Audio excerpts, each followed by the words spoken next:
Welcome, I'm Brian Twite with Launchpad Baker.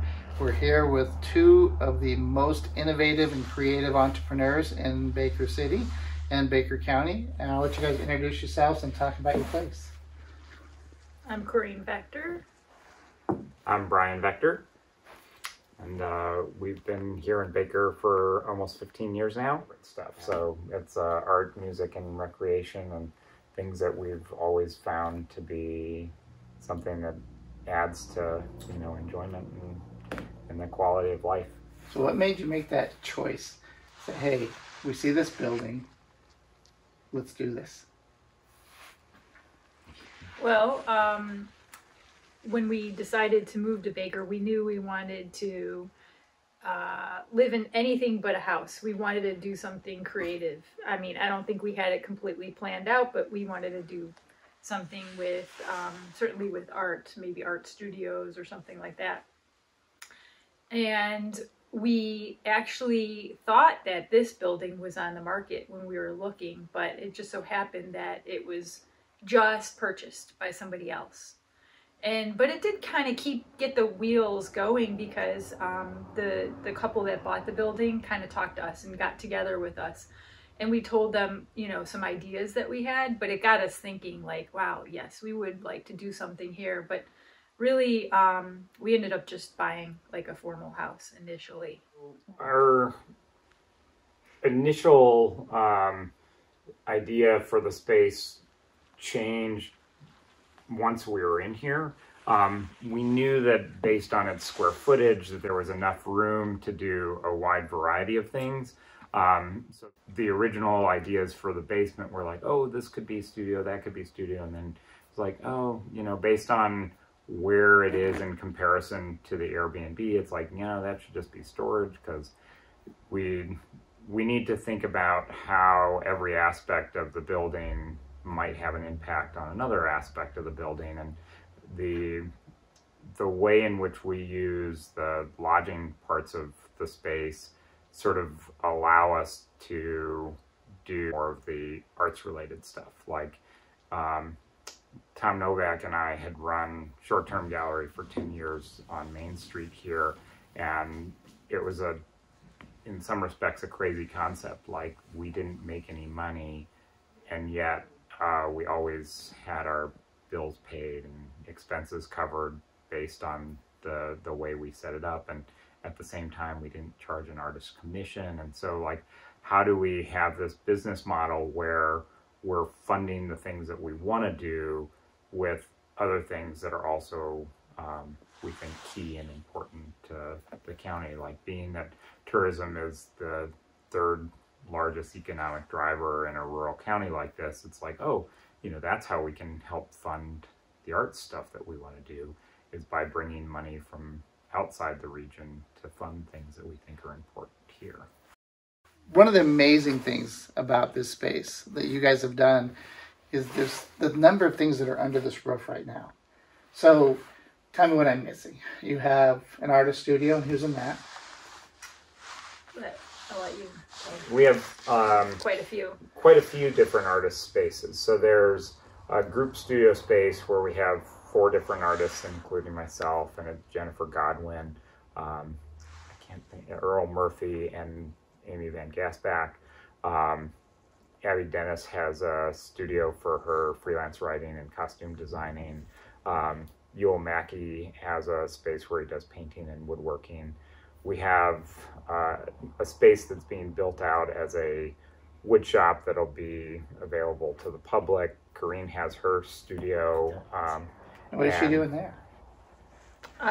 Well, in my welding shop, I do welding. I do construction projects around here, but I also do creative stuff in the welding shop. I'm creating a commissioned bike sculpture right now for a client in Bend.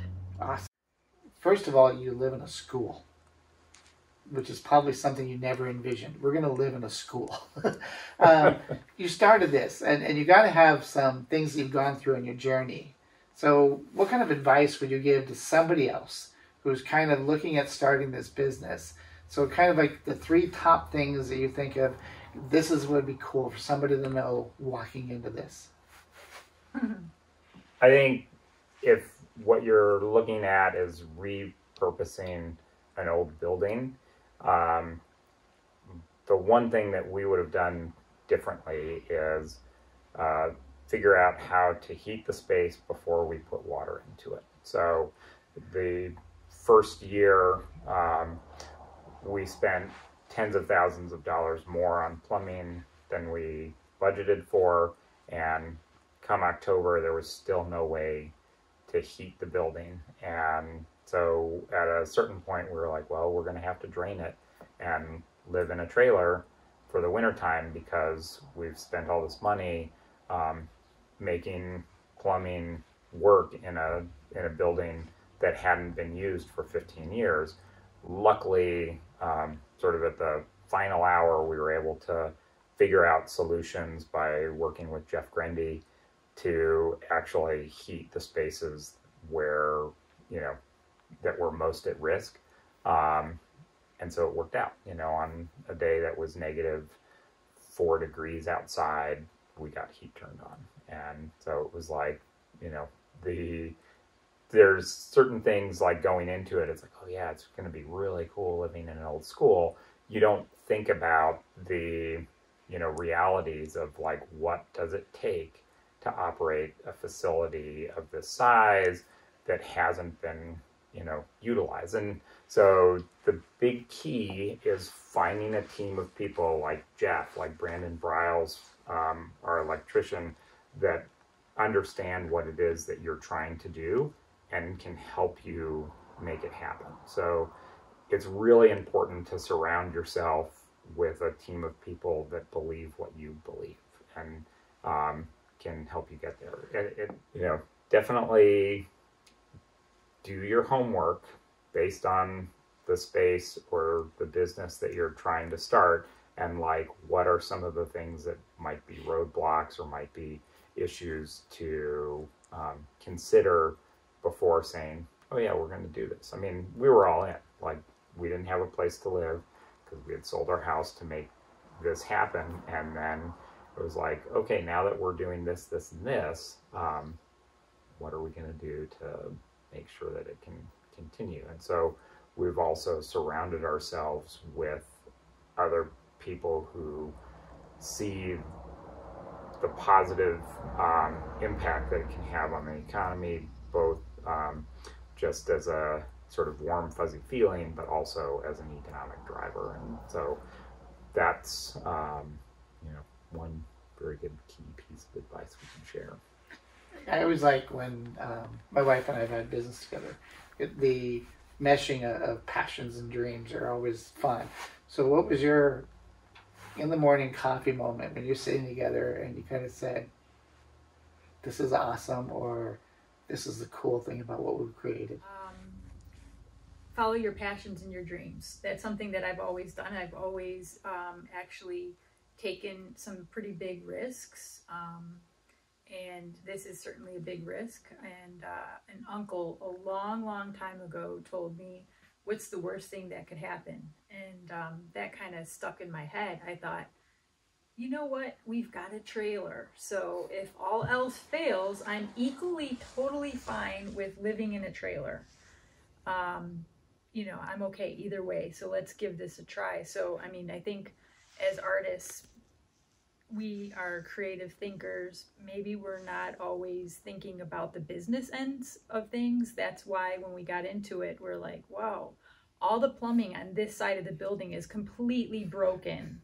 It all has to be done. It's like when you think about your passions and your dreams, it's very easy to put that aside.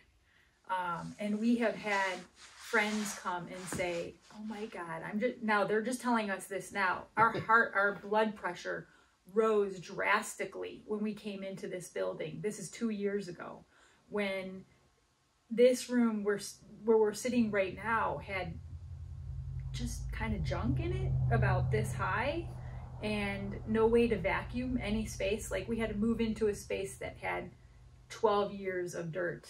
So yeah, I mean, it's so we sitting in the morning now, it's like, yeah, sometimes we're like, wow, this is pretty absurd. We're living in a school And like, he'll just send me a text yesterday, you know, saying, you know, oh, I'm working on some flashing over there. And he says, I love working on this building, you know? And I said, I love it too. I think this is, you know, best decision we could have ever made, even though it is difficult.